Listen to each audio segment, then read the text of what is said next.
केवल आसी तुम्हारी है माँ, पर लगा दे मोरिसिया बरे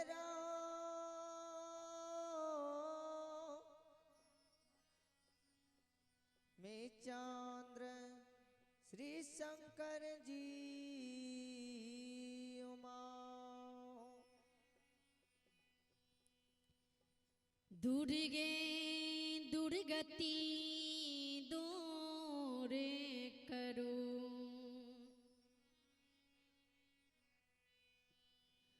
मंगल करहूं सब कार्य,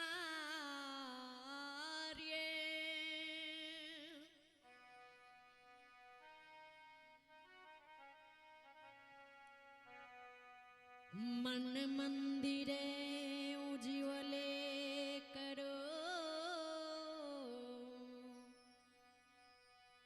मैया कृपा करके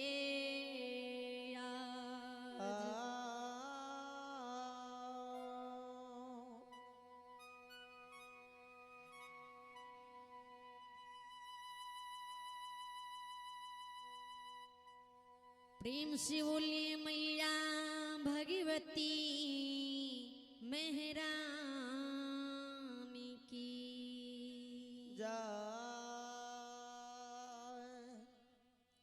श्री दाता धर्मराज भगवान की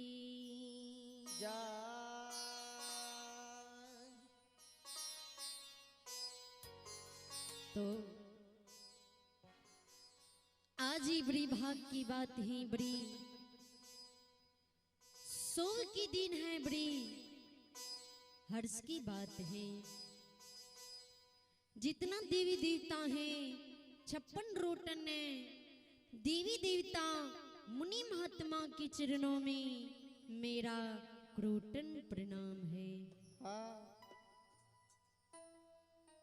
आइए पिता वीरेंद्र यादव जी की सूत्री रीता भारती, जो कि ग्राम बड़ियाही पाउष्टी बड़ियाही बाजार थाना बनगांव जिला सहरसा से चलकर आपके ग्राम में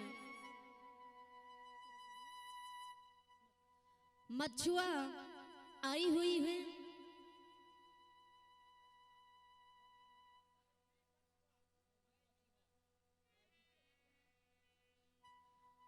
मैं भी कछुआ आई हुई है। रीता भारती टूटी उटी के स्वर में मैथिली ठेठी भक्ति लोक गाथा सुनाने के लिए जा रही है।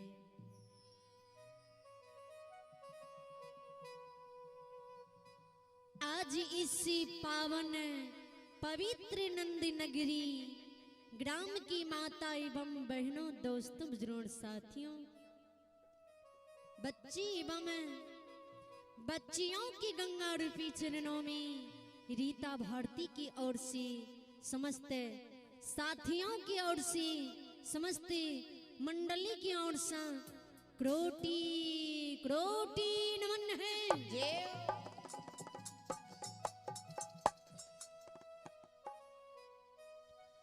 आज इस गंगा रूपी चरणों की सेवा करने की मौका मिले हैं बाबूजी। सभी भक्ति जन, गुरुजन, श्रद्धालु सजन बिंद से यही कहना चाहूंगी कि यह भक्ति लोक गाथा सुनने की मौका बार बार नहीं मिलता है। जहां तक इस माइक्रोफोन की आवाज जाती होंगी, वहां तक कि माता एवं बहनों से, दोस्तों, बुजुर्गों, साथियों से, बच्ची एवं बच्चियों से आग्रह करती हूँ, विनती करती हूँ, इस माइक्रोफोन की आवाज सुनते ही इस मैया रानी की दरबार में परम पिता परमात्मा की दरबार में आने का कृपा करें। आकर इस भक्ति लोक गाथा को सुन करके लाभ उठावे, पुण्य की भागी बने। हे गुरुजन, कवि गोसाई जी तुलसीदास जी ने मानस में दर्शाए हैं।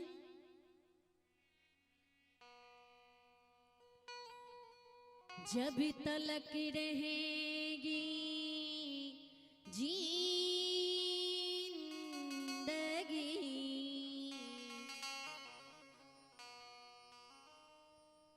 फुर्सत ना होगी काम से,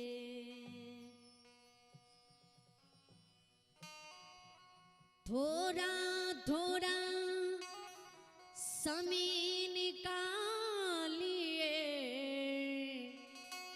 प्रेम कर लो भगवान से, भगवान से।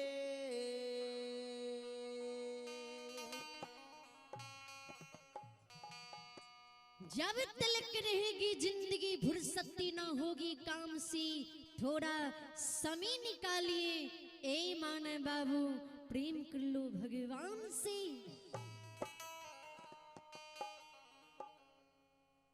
विचार करवे, ध्यान देवे, गौर करवे। परम पिता परमात्मा ये कलो काल कलयुग में, ये कलयुग के नर लोग नर नारी के अन्न जल की काया सृजनीय। जब तक माया रूपी संसार में मानव की है घंट में प्राण रही है, तब तक मानव के संसार में काम से फुर्सती नहीं हुई है।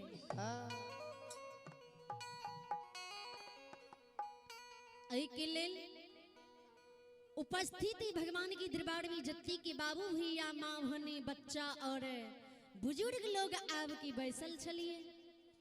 सबसे आग्रह कर रही है जी सब की ओ एक बार दोनों हाथ बढ़ के मुख से जोरदार आवाज लिया के जयकार करवे जी। लागती पंडाल में बाबा धनराज माँ भगवती साक्षात की लोग कहिए।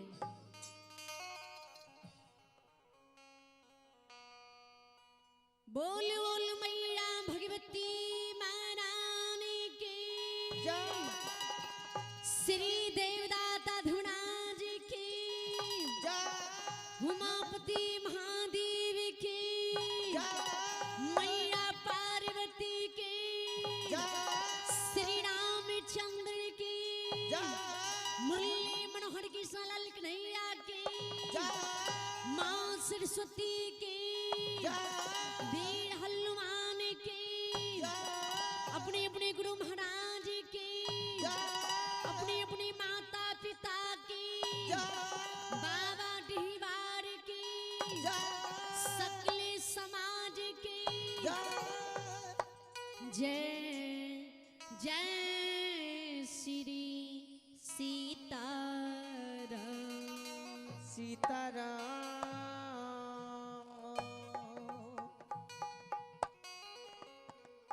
अब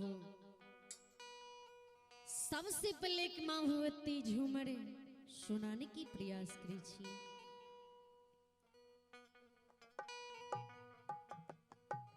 एक दुखिया सेवक मालिन के द्वार जाए, मालिन की धिया से अर्जी बिने मिनती करे, हे धिया अहाँ 10 दुआरी धिया छी, मंदिर मंदिर मस्जिद मस्जिद जाय छिए,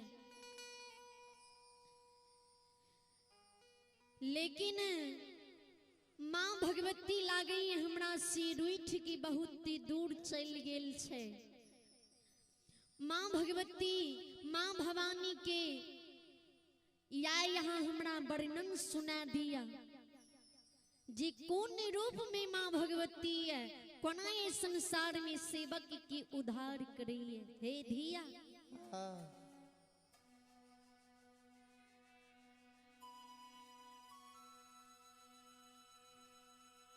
दुखिया शिवा की जगती जननी जगदम्बी भवानी की वर्णन मालिन से पूछे धिया।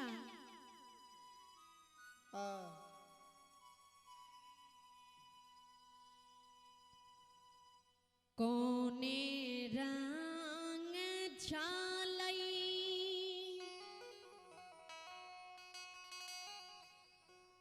मालिन दुर्गा भवानी गे माली।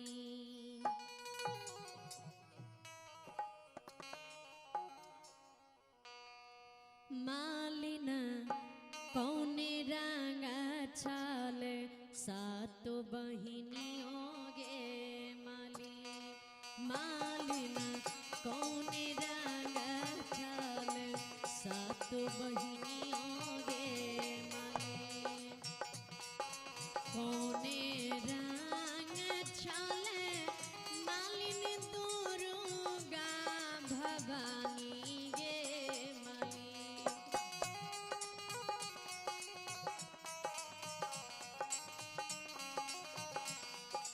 मालिन कौने रंग छाल सात बहिनियों गे माली।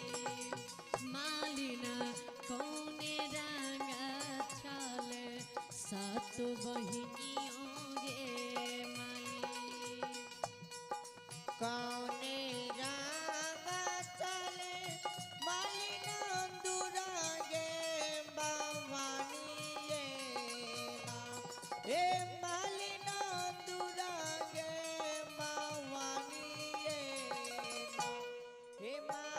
नाम। हे मालिन कौने रंग चले सातो बहिनियों ये नाम। हे मालिन कौने रंग चले सातो बहिनियों ये नाम। श्रोता भगवान दुखिया शिवा की बानी जी मालिन की धिया सुने। मालिन की धिया दुखिया शिवा की बानी सुन दुखिया शिवा की नजदीक में बैसी जाए। दुखिया शिवा के जिकाने कल पे आंख से आंसू गिरावे मालिन से माँ भवानी की वर्णन सुनावे के लेल पूछे धिया। माँ भवानी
जय हो हे मोरी मैया।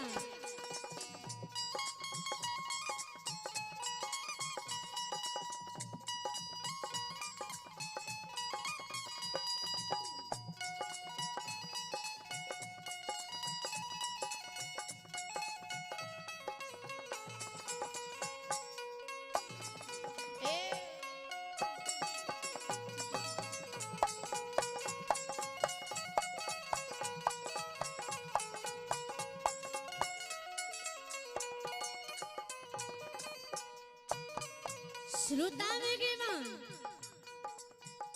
मालिन की धिया दुखिया शिवा के नजदीक बैस आंख के आंसू पोछे। दुखिया शिवा के मालिन की धिया पांचों बहन भगवती दुर्गा भवानी की वर्णन सुनावे। हे हो शिवा गोरे रंग छल जन रे दुर्गा भवानी रे जान रे दुर्गा भवानी रे जान सातोर रंगा छाल सातो बहिनियों रे जान सातोर रंगा छाल सातो बहिनियों रे गोरे रांगा चले जनम दुरांगे भवानी ये ओ जनम दुरांगे भवानी ओ जाना सातो रांगा चले सातो महीनियो ये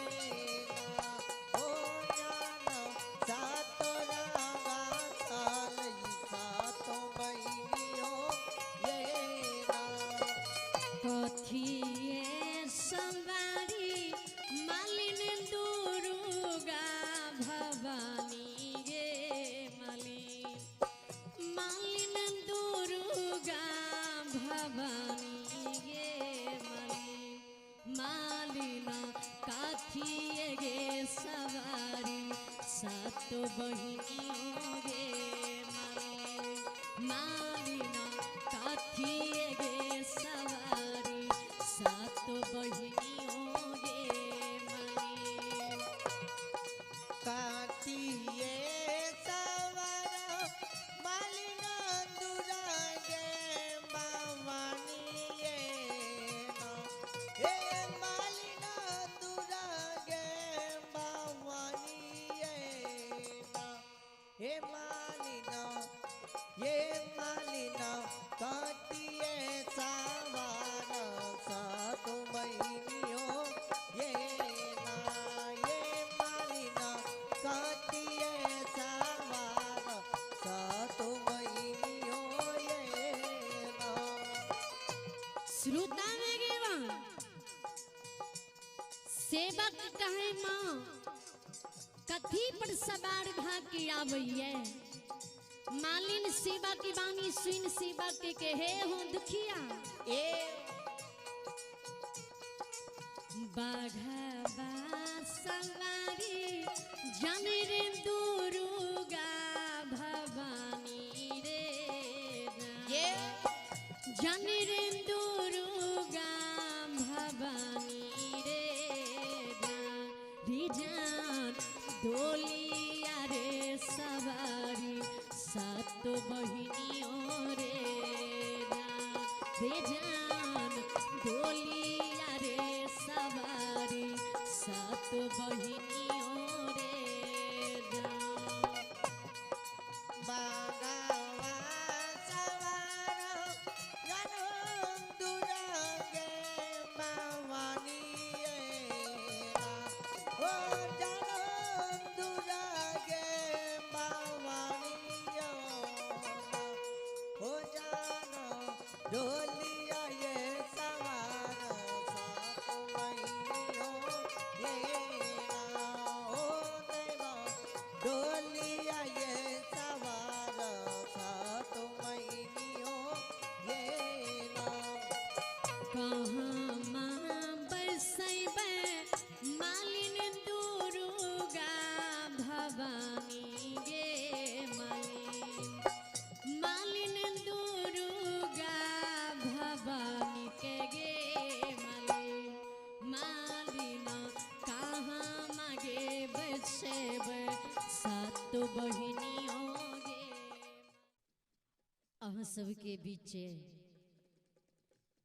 भक्ति प्रेमी ज्योति बाबा के भगे सुनाबै छी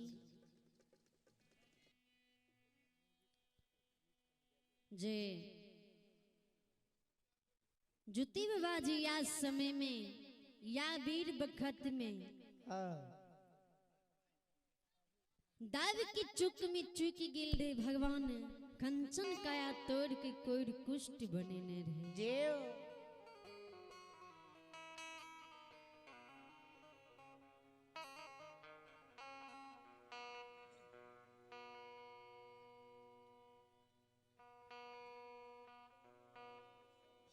ज्योति बबा पोपी नगरी में हाँ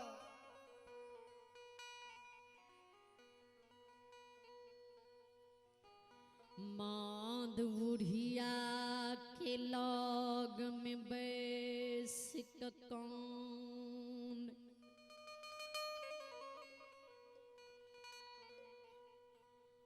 आँख से आंसू गिरई लोट लोट के हाँ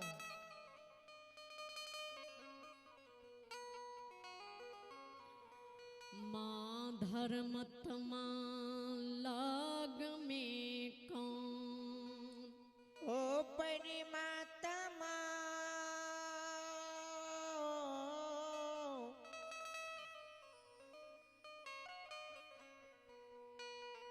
ओ बाबा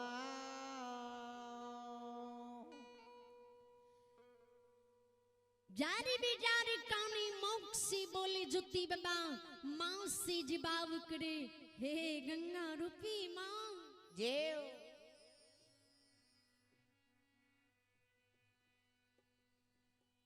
मैयो अगनिया लहार शरीर में मारिए गए नहीं सुताल काल होइछ ने बसाल काल होई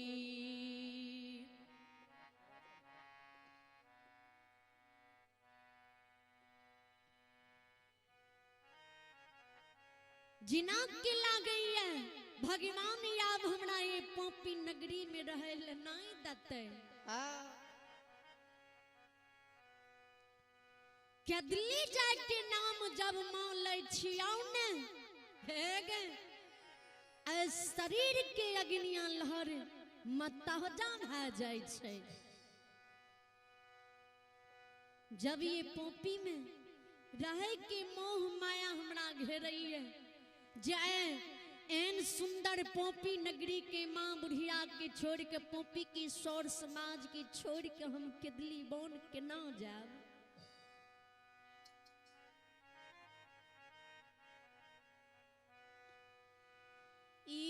अग्निया लहर शरीर में मारई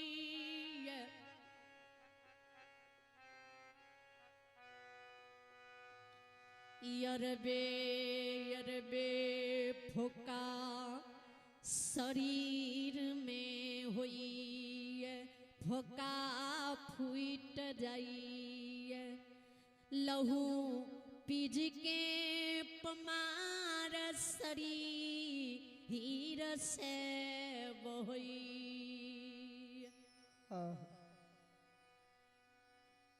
माँ हेगे अभी अभी समाज बाबा अपना द्वार पर से गिलो ये जो ने समाज बाबा पोपी के सूतल नहीं होते समाज बाबा पोपी के जागले होते समाज बाबा के बोला के आन दे हेगी गंगा रूपी आगे दाई बा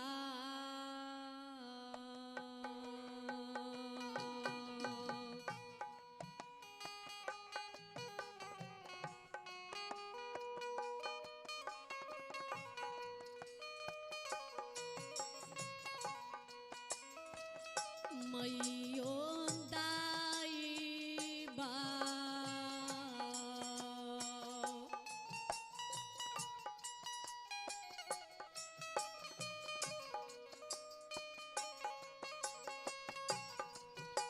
एक को होलना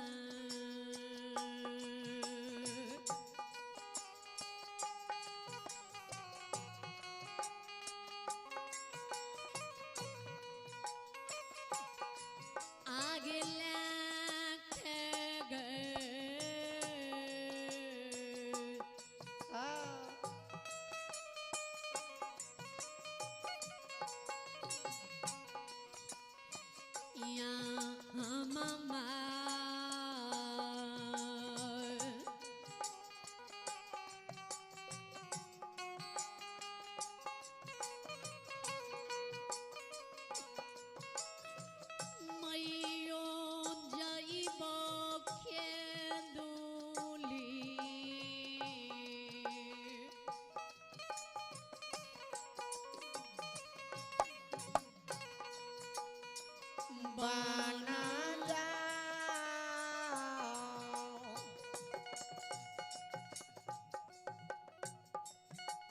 गंगा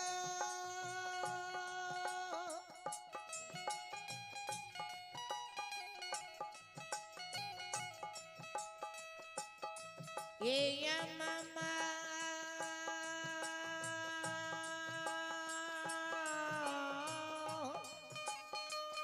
आ जय हो हे माता जी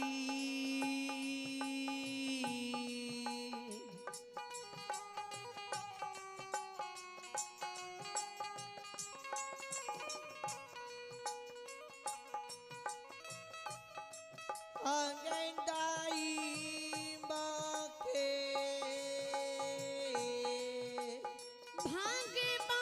भाग्यवान हे गुस यामा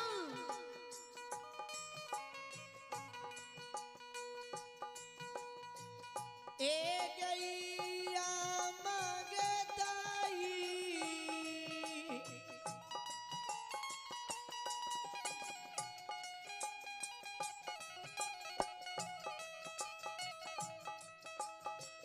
बाके कोला गई जय हो जय हो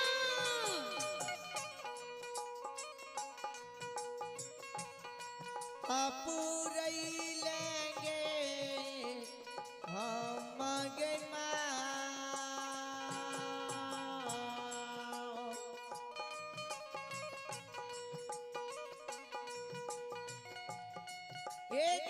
जई बगे तेंदुली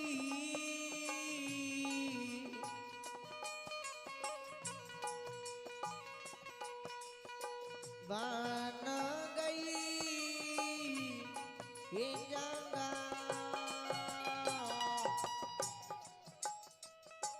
श्रोता भाग्यवान जुती बाबा बानी जी जुती बाबा की माँ सुन